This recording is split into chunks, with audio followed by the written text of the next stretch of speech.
always feel nervous this time of year. I've got an open flame in front of me. And even though I know it won't happen, there's always that voice in the back of my head. It's like, hurry up before you catch the whole place on fire. Have you ever had the experience of learning that your expectations for how life was going to turn out were not right? Not even close, not even in the ballpark? I had a conversation with Mitchell the other day. He's going, Daddy, when I grow up, I'm going to be like a train. I'm like, oh, you're going to ride a train? He says, no, Daddy, I'm going to be a train. I don't even want to touch that now. I mean, we'll see. At some point, there's going to be a dawning realization in his life that it's not going to turn out the way he thinks it will. Turn with me, if you will, to Genesis chapter 16.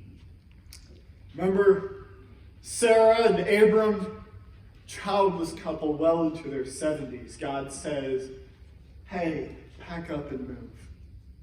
I'm going to bless you guys not just with a family, but a nation, not just a place to live, but an entire country for your descendants to live in and fill.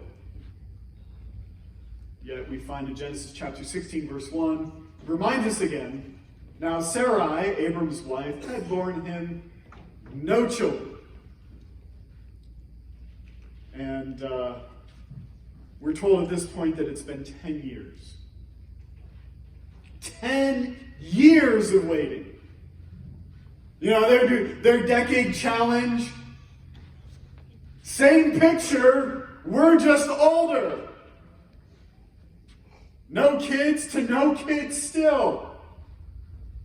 And it's hard to fathom us conceiving when I'm 75, now I'm 85.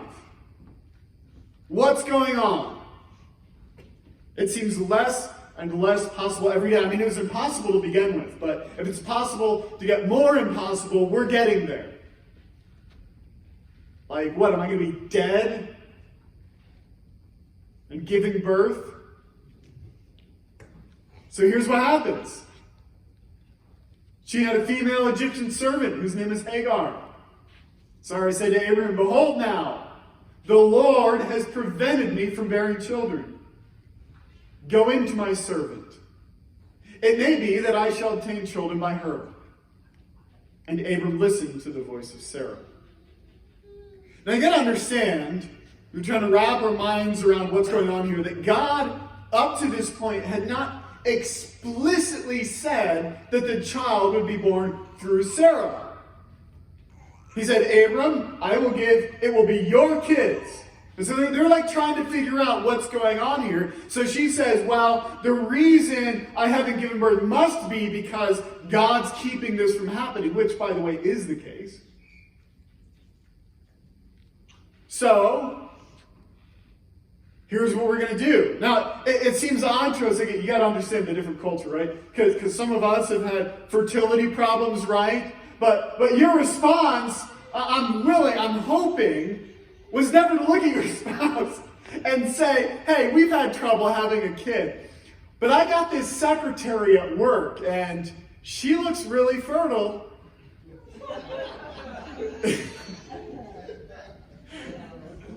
The adoption agency is like, that's not how this works. That's not how any of this works. But you've got to understand, different time and different cultures. So we've actually discovered some really ancient clay tablets from the same region of the world during the same time period. And they had a series of marriage contracts. Really interesting stuff. And one of them stipulated that if this couple was unable to have children after 2 years, a slave would be brought in to be a surrogate mother, and when she gave birth to a male child for the couple, it would become theirs to continue their line. And so, again, it's interesting if we consider, well, how do we know, that this stuff isn't like just made up?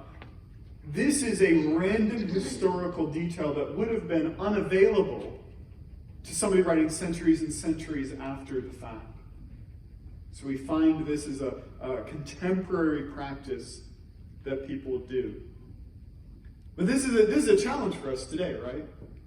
I mean, we look at this, and again, remember I said at the start of all of this, we've got to be careful how we apply biblical narrative to our lives, because the truth is there are multiple groups over the history of the church that have looked at this in other accounts in Genesis and have said, hey, it's obviously God's will for me to have another wife.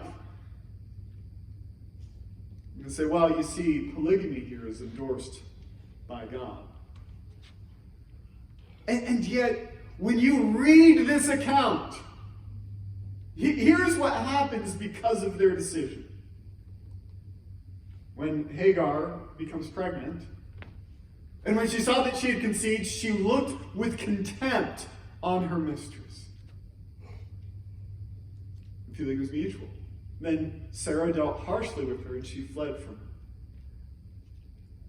There is so much pain and heartache that develops from this situation, that what they thought would fix all their problems just creates more of them. Hagar only returns after the angel of the Lord appears to her and tells her to go back. I don't see how anybody could read all of this tension and fighting and bickering that develops in this and other accounts. Anytime polygamy is mentioned, by the way, in the Old Testament, it always, if it's dealt with at any length, it always highlights this kind of pain and suffering. So anybody looking at this, all you're seeing is grief and pain resulting from this practice. These things are recorded because they happened, not because they should have happened. So this happens. All right, Hagar gives birth. Kid's name is Ishmael. 13 years go by before God again speaks to Abraham. 13 years. And then in Genesis chapter 17, God just appears to Abram and starts telling him what God is going to do. And here's what he says. God said to Abram, as for Sarai, your wife, you shall not call her name Sarai, but Sarah shall be her name. Both of them roughly meaning princess. I will bless her, and moreover, I will give you a son by her. I will bless her, and she shall become nations. Kings of people shall come from her. Then Abraham fell on his face and laughed and said to himself, shall a child be born to a man who is 100 years old? Shall Sarai, who's 90 years old, bear a child? And Abraham said to God, oh, that Ishmael might live before you. So God shows up, and he says, hey, this isn't what I promised you. This is your efforts to make something happen. Now think about it, for those 13 years that Ishmael has been alive, we're not really told if they thought this was the fulfilling of God's promise. Either way, Abraham appears to love his son. Says, God, why can't you just fulfill your promise through him? I mean, hey, we've already done this. We've already experienced the pain and the radical changes in our family dynamic for this. You mean to tell me that all of this was for nothing? Essentially, yes. God said, no, but Sarah, your wife, shall bear you a son, and you shall call his name Isaac. I will establish my covenant with him as an everlasting covenant for his offspring after him. As for Ishmael, I've heard you. Behold, I have blessed him and will make him fruitful and multiply him greatly. He shall father 12 princes, and I will make him into a great nation. But I will establish my covenant with Isaac, whom Sarah shall bear to you at this time next year. So God says, no, your attempt to take the initiative, your attempt to make this happen is not what I want. And God makes it clear that the blessing that he had promised to Abraham, the land and the covenant, talked about last week, aren't just going to be biologically inherited from him. God says, no, it's not just any kid that you have. It's going to be the kid that I promised you. And I'm still gonna bless Ishmael, but it's not going to be the blessing of that promise I first made to you. They will have to wait for God's timing, which, as many of you have learned by this point in your life, is very different than our time. God's choices will drive his plan. And from this point on, Ishmael essentially drops out of the story. It is through Isaac that God will form the people of Israel. To this day, there is continued tension in the Middle East between those who trace their lineage through Ishmael and those who trace their lineage through Isaac. So what does this tell us about the character of Abraham? It's complicated. Because in the same conversation here in Genesis 17, God tells Abraham, hey, by the way, if you haven't noticed, I've really struggled calling him Abram up until this point because we all know him as Abraham. And it's at this point that God says, hey, I'm changing your name from Abram to Abraham. Your name used to mean exalted father. Now I'm changing your name. You're going to be Abraham, the father of multitudes. From that point on, he goes by Abraham. Still no kids, by the way. And then God tells him, hey, as a sign of this covenant that I'm going to make between you and your offspring, I want you to go and circumcise yourself at 100 years old and every male with you. And the next thing that happens after this conversation, and this characterizes Abraham, prompt obedience. Abraham goes and does this. Now, you can imagine that might not have gone down the best for the workers that are with him, right? This is just your boss. You respect him a great deal. But he shows up, right, the next day, and the shop gathers all the guys together. He says, hey, I know, all of you, you've been with Sarah and I, through the whole fertility issue, and I just want you to know, I'm changing my name. I'm no longer going to be exalted father. Yeah, that's kind of ironic. Not the best name for you. I'm now going to be called the father of multitudes. And we're all getting surgery. He acted in faith. He believed God. Still no kids. Let me just ask you, would you obey God if he showed up and said, hey, I want to change you to legally change your name in a way that's going to seem ridiculous to everybody you talk to? Right? You're not going to be Bonfiglio. That's just your new name. Hope you enjoy it. It's actually a name in my family tree. Tried to name one of the kids that, Sarah wouldn't go for it. All right? If God said, hey, you're just going to change your name and you're going to go have surgery, do you believe me? And Abraham does this. And yet, in the midst of all of this, he's also struggling in doubt and uncertainty, and I guess I would have to use the word impatience, but he's already waited a decade before they go to that step. But they definitely blow it big time. They make this massive mistake. And understand that the way that this happened is they were trying to understand God and his actions through the lens of the world that they knew.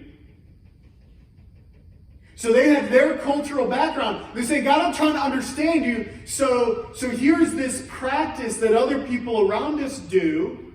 And so that's how they continue their line. Maybe, God, that's the way you're going to do it. Now, it's clear to us now as we look back that, that was definitely the wrong thing to do because we're in a different culture. But I want to remind you today, you have blind spots. Maybe as a kid, you looked at one of those optical illusions, right? Sheet of paper, cover one eye, stare at this mark, and you see like the X disappear. And you come to realize that in both of your eyes, there is a blind spot that you cannot see where the optic nerve connects to the retina. And all day, every day, what your brain is doing is basically photoshopping in what it feels should be there so we don't have these weird black holes in our vision field. But you don't know they're there. You're probably thinking about it right now. You're like trying to see your blind spot, but you can't. That's the definition of a blind spot. And this happens to the church in every age and every culture. We have these cultural influences that warp our understanding of God, that cause us to view God incorrectly in the way that he would deal with us. So we look back at the first few centuries of the early church after the time of Jesus. And you read the writings of the church fathers, and one of the things that happened there was they loved Greek philosophy. Socrates and Aristotle and Plato, these guys dominated intellectual thought for hundreds of years after their death. And what happened was they tried to look at the gospel, they tried to look at the nature of God through the lens of Greek philosophy. And it corrupted their understanding of God.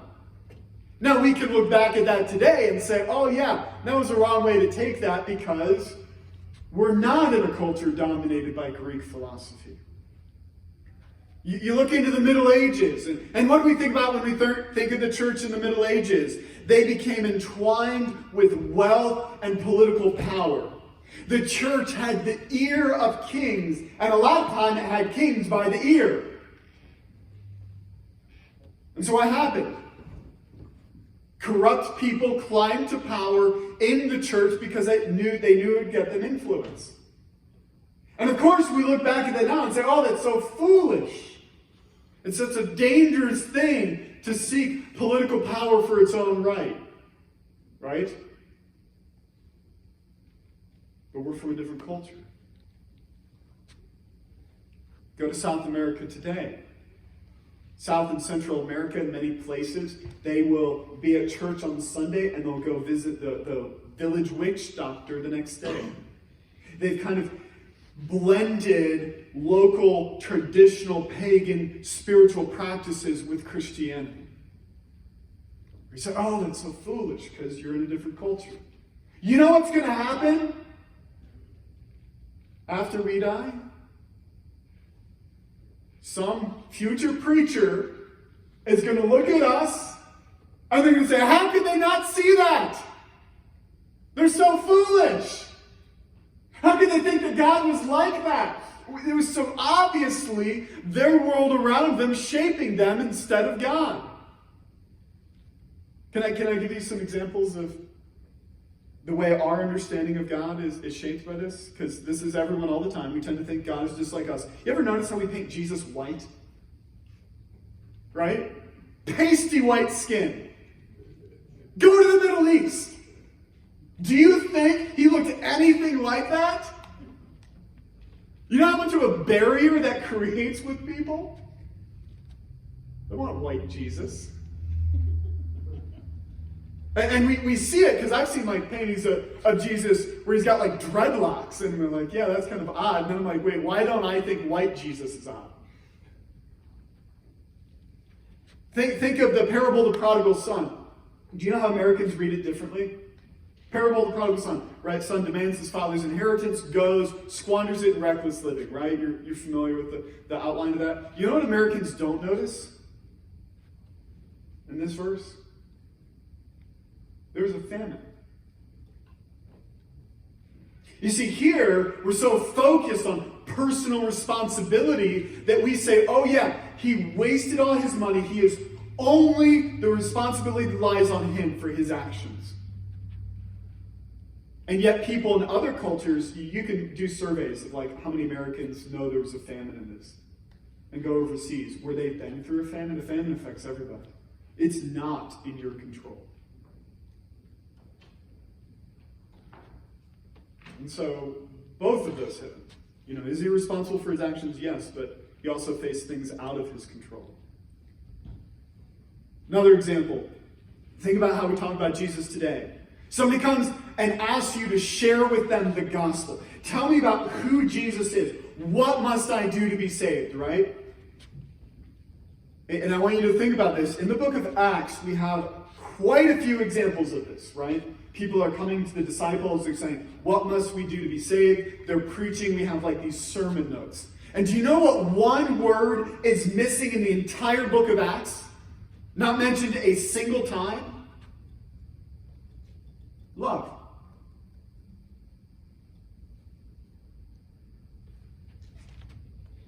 I remember when I first heard that, I was like, no, that can't. I went back. I didn't believe the person who told me. I typed in a Bible Gateway, into the word search for love, and not anywhere in the book of Acts. And think about the way that Americans talk about God. Now, again, hear me on this. Most important commandments: love God, love your neighbor. First and foremost, God is love. It's not to say that we're wrong for strongly identifying love with God, but the fact that I would find it so incredibly difficult to describe the gospel to somebody without using that terminology, that's just an effect of the culture I was raised in. It makes it difficult for us to see these things.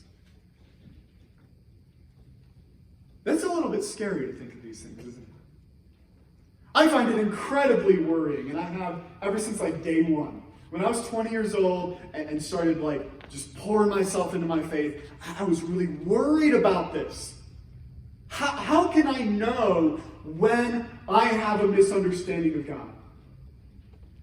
Because the truth is, if anybody ever comes to you and says, I have no biases, they're lying to you.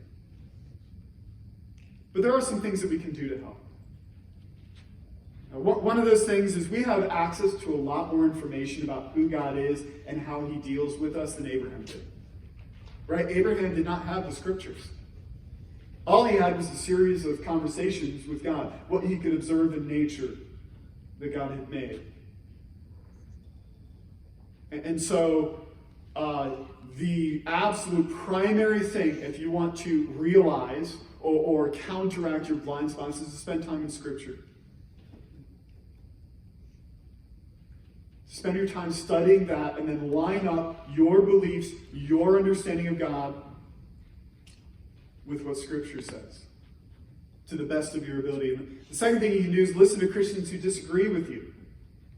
See, God gives us the body of the church, so we talk to other people with different cultural backgrounds, and sometimes they'll shine a light on something we're not even aware of.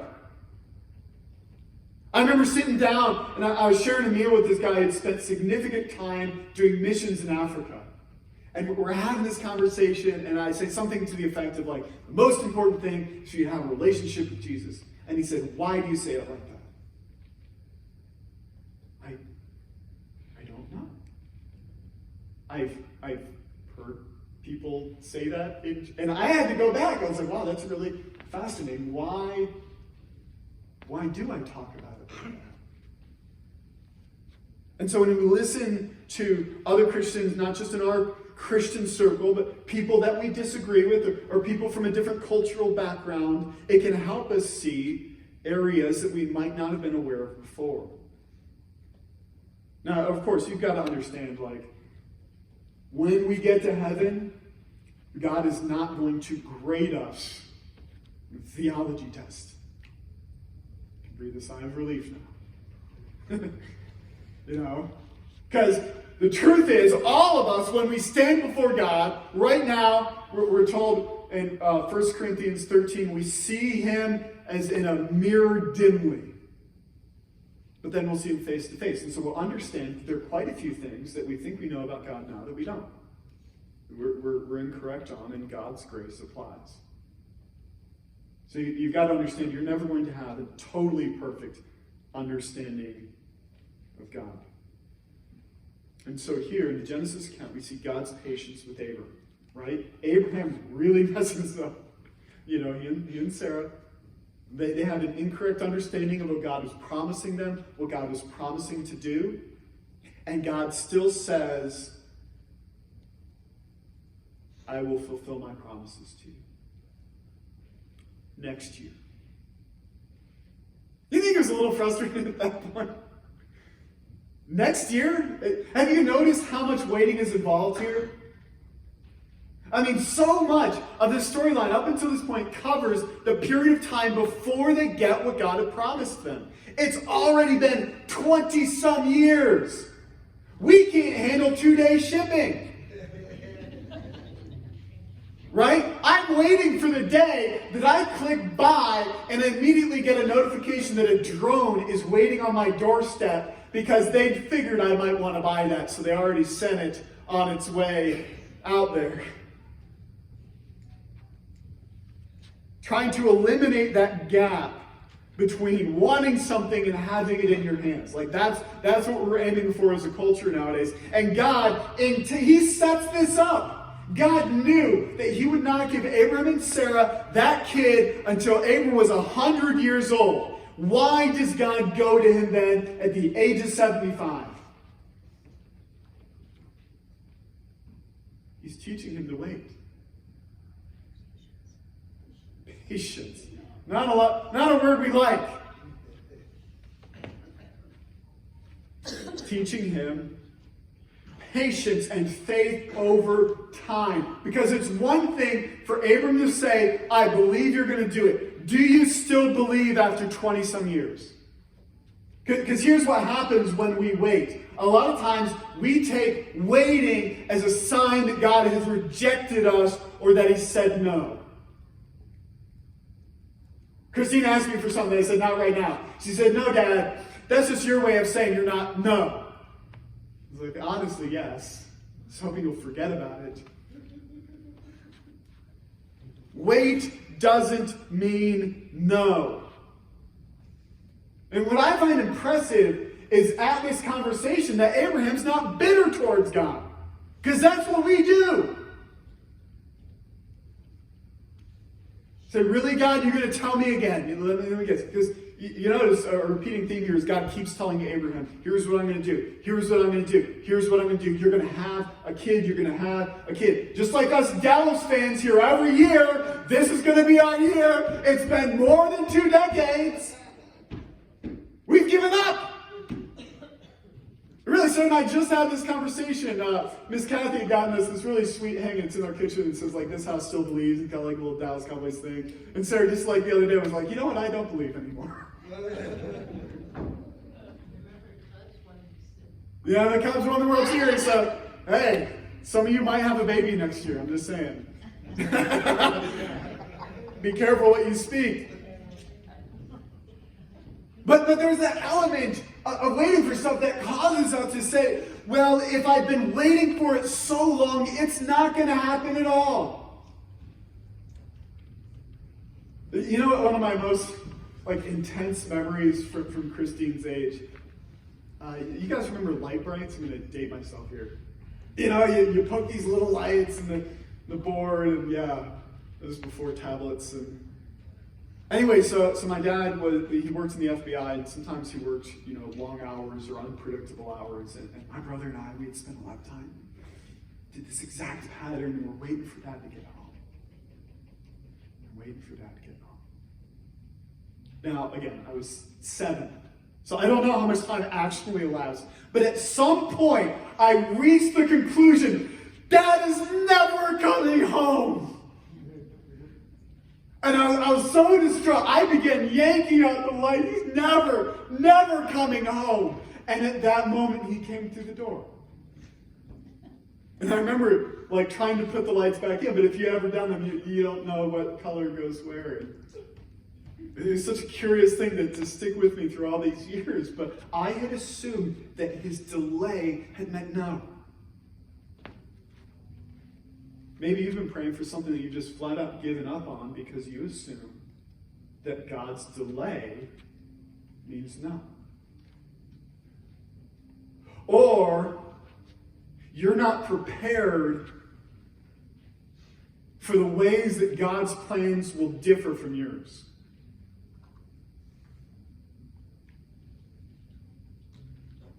Because God's no is the greater yes. I mean, we believe his plans for us are good. We're always trying to figure out, okay, well, this must be your good plan for me. And then he says no to that. Like when Abraham said, well, hey, Eliezer, the servant in my household, he'll be my heir. God says, no, it's not that. And he goes, oh, well, here's what it is. We'll have this surrogate kid. God says, no, it's not going to be that. Are you willing to accept that God's plans are greater than yours and his timing is better than yours? Will you trust him with that today?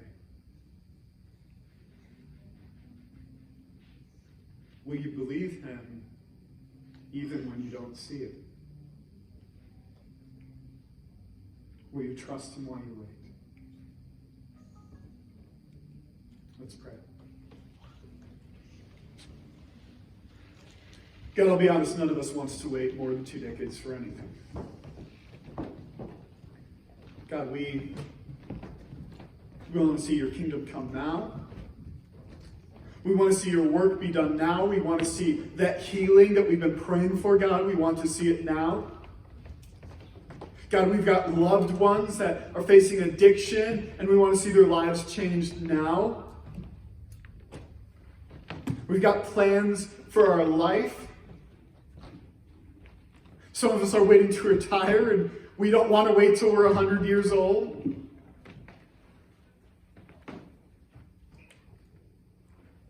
So God, when your answer to us is wait, I pray that you would fill us with the same faith that you gave to Abraham. That we would still declare your goodness when we don't know your timing. We'd still be willing to believe you when we don't see it yet. Even as we cry out, how long, Lord? You have not abandoned us. And so we praise your name here on this earth. In Jesus' name, amen.